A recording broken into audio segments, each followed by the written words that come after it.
Assalamualaikum warahmatullahi wabarakatuh. Shalom, Om Swastiastu, Namo Buddhaya, dan salam kebajikan bagi kita semua. Halo semuanya, perkenalkan nama saya Yoselin Avrili dengan NIM 205230155 dari Fakultas Hukum Universitas Tarumanegara. Tujuan saya dalam membuat video kali ini adalah untuk memenuhi kewajiban saya sebagai mahasiswi S1 Fakultas Hukum di kelas B1 dengan mata kuliah Kapitas Lekta Hukum Pidana dengan dosen pengampu Dr. Heri Firmansyah, SH.M. Hum, MPA. Pada video kali ini kita akan membahas mengenai overcapacity di lapas serta sistem keamanannya, juga mengenai hukuman pidana mati. Sebelum membahas materi lebih lanjut, kita sebelumnya harus mengetahui dulu apa itu lapas dan perbedaannya dengan rutan, yang mungkin orang awam seringkali salah membedakan antara lapas dengan rutan. Pengertian lapas. Lapas sendiri adalah tempat untuk melaksanakan pembinaan narapidana dan anak didik permasyarakatan. Sedangkan rutan adalah tempat untuk menempatkan tersangka atau terdakwa oleh penyidik, penuntut umum, ataupun hakim dengan penetapannya sebagai kepentingan penyidikan, penuntutan, atau kepentingan pemeriksaan sidang. Lapas dan rutan ini adalah dua institusi yang berbeda yang seringkali orang salah bedakan. Tetapi mereka memiliki kesamaan berupa konflik yang sangat mungkin terjadi antara penghuninya. Oke, setelah tadi kita mendapati pengertian juga perbedaan antara lapas dengan rutan, yang mungkin banyak sekali orang yang salah membedakannya atau mungkin orang menganggapnya sama, padahal keduanya adalah institusi yang berbeda. Sekarang kita akan membahas mengenai sistem keamanan yang ada di lapas. Sistem keamanan yang ada di lapas sendiri meliputi beberapa poin. Yang pertama ada sistem manajemen keamanan, yang kedua unit pengambil keputusan untuk melakukan perancangan dan pengawasan sistem, yang ketiga unit kerja yang mengimplementasikan sistem, yang keempat ada SOP, yang kelima pelatihan yang terus-menerus, yang keenam perlengkapan yang memadai, dan yang ketujuh sistem kompensasi dan sanksi yang tepat. Nah, sistem keamanan yang ada di lapas sendiri itu sudah meliputi 7 poin ini. Dan mungkin banyak orang yang mempertanyakan apakah sistem keamanan yang ada di lapas ini tuh berjalan dengan baik dengan kondisi lapas yang seperti yang kita ketahui overcapacity atau terlalu banyak penghuninya. Apakah sistem keamanan ini berjalan dengan baik atau berjalan secara efektif? Oke, karena tadi kita sudah melihat mengenai sistem keamanan apa saja yang sudah ada di lapas dan mempertanyakan nih keefektifan dari sistem keamanan tersebut di lapas sendiri yang sudah kita lihat itu bisa dikatakan overcapacity atau kelebihan ya penghuni dari lapas ini. Maka selanjutnya di slide ini kita akan melihat konflik yang berkemungkinan terjadi atau bahkan sudah terjadi di dalam lapas. Maka di slide ini kita ada melihat adanya gangguan kamtip. Di poin pertama dari gangguan kamtip sendiri ada pencurian, pemerasan, dan pengancaman. Yang kedua ada perkelahian antara narapidana atau anak didik permasyarakatan, baik di dalam ataupun di luar kamar lapas. Yang ketiga ada pemberontakan dan pertawanan terhadap petugas lapas. Yang keempat ada kebakaran. Yang kelima ada unjuk rasa dan mogok makan. Yang keenam ada pelarian perorangan maupun pelarian massal. Yang ketujuh ada bencana alam seperti banjir, gempa bumi, angin topan, dan lain sebagainya. Dan kedelapan ada penyerangan dari luar lapas. Yang kesembilan, lain-lain, gangguan keamanan, dan ketertiban. Jadi, mungkin dari 9 poin ini kita bisa lihat kalau misalnya konflik yang ada di dalam lapas sendiri itu nggak cuma satu ataupun dua, tetapi banyak sekali konflik-konflik yang berkemungkinan atau bahkan sudah terjadi di dalam lapas. Maka, sistem keamanan dari lapas ini tuh dipertanyakan kira-kira sudah efektif atau belum nih untuk lapas yang over capacity. Karena tadi kita sudah melihat sistem keamanan serta konflik-konflik yang terjadi di dalam lapas, maka sekarang sudah saatnya kita melihat sendiri seperti apa sih overpopulasi yang ada di dalam lapas serta keterbatasan yang ada. Maka di slide kali ini kita akan melihat ancaman kerentanan tindakan. Di sini ada beberapa poin juga. Yang pertama, overpopulasi penghuni lapas sendiri itu sudah mencapai 150% secara nasional dan 400% di banyak lapas kelas 1. Dan yang kedua, adanya keterbatasan jumlah petugas jaga dibandingkan warga binaan. kalau kita buat perbandingannya itu seperti 1:52 secara nasional dan 1:500 orang di banyak lapas kelas 1 ya. Terus yang ketiga, adanya kualitas petugas yang tidak terlatih dalam menghadapi gangguan kamtip ataupun konflik seperti yang kita lihat di slide sebelumnya. Lalu yang keempat, adanya pemahaman akan SOP yang lemah nih dari petugas jaga. Lalu yang kelima, tidak tersedianya unit intelijen di tingkat lapas ataupun rutan. Dan keenam, adanya rasio tingkat resiko dan kesejahteraan petugas yang tidak sebanding. Dan terakhir, ada daya pukul ataupun persenjataan yang terbatas.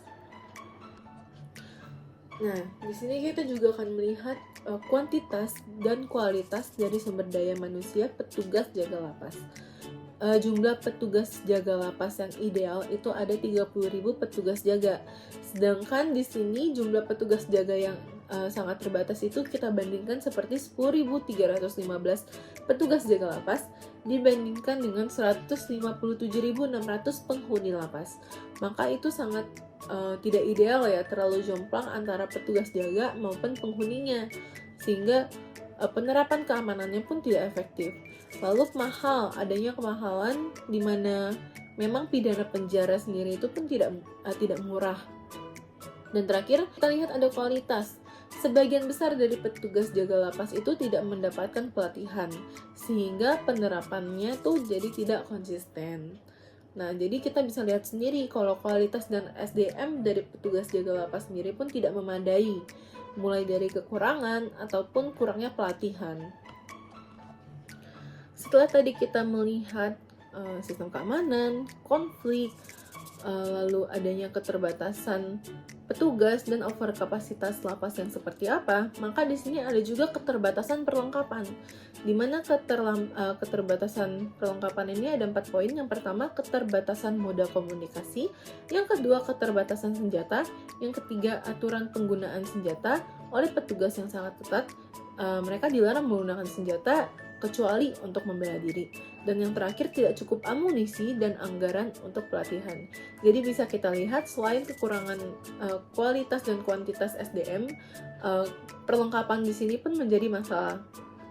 Dimana saat mereka tidak mendapatkan pelatihan khusus, petugas jaga lapas ini tidak mendapatkan pelatihan khusus, sedangkan perlengkapan yang mereka dapatkan selama menjaga lapas itu tidak memadai, maka sistem keamanan pun sulit untuk berjalan dengan baik di lapas yang sudah overkapasitas. Nah, dari materi-materi tadi kita sudah melihat apa saja yang menjadi kendala selama ini di sistem keamanan dari overkapasitas lapas.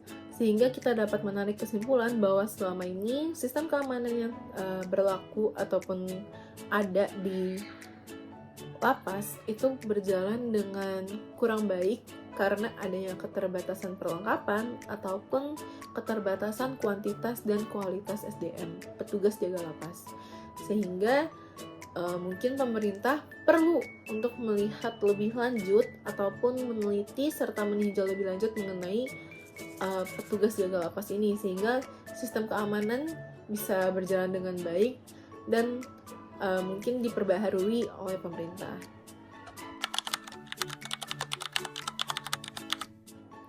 Baik, sekarang kita akan membahas mengenai hukuman pidana mati.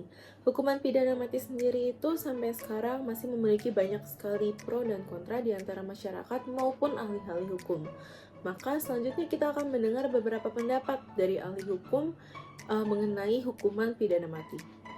Hukuman mati kan sekarang sudah lebih baik ya, artinya ada masa transisi ya, masa percobaan kalau nggak saya salah 10 tahun ya. Apakah dalam masa 10 tahun itu dia berkelakuan baik dan bisa dikonversi dengan hukuman seumur hidup.